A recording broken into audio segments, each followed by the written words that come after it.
மக்களால் நிரம்பியிருந்தது. நகரங்கள் எழுந்தன, குரல்கள் முழங்கின.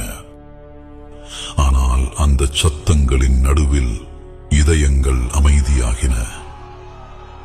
மனிதன் கடவுளை மறந்தான். அவனின் வழி தீமையின் வழியாக மாறிவிட்டது. பூமி வன்முறையால் நிரம்பியிருந்தது. மனிதனின் துன்மார்க்கம் அதிகரித்தது. எல்லா இடங்களிலும் தீய எண்ணங்களும் செயல்களும் ஆட்சி செய்தன.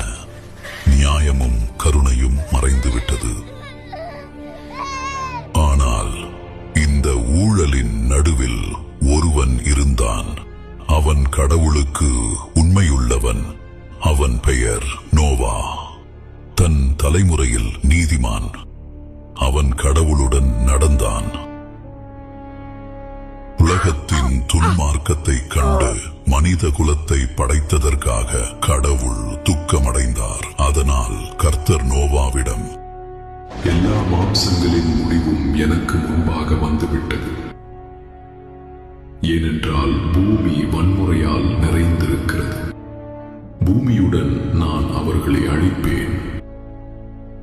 ஆனால் நோவா, நீ என் கண்களில் கிருபையை கண்டாய் என்றார். கடவுள் நோவாவிடம், நீ கோபர் மரத்தால் ஒரு பேழையை உருவாக்கு. பேழையில் அறைகளை உருவாக்கி உள்ளேயும் வெளியேயும் கீழால் மூடு. பேழையின் நீளம் 300 முழம், அதன் அகலம் 50 முழம், அதன் உயரம் 30 முழம். வானத்தின் கீழ் ஜீவ சுவாசமுள்ள அனைத்து மாம்சங்களையும் அழிக்க பூமியின் மேல் வெள்ளப்பெருக்கை வரச் செய்வேன்.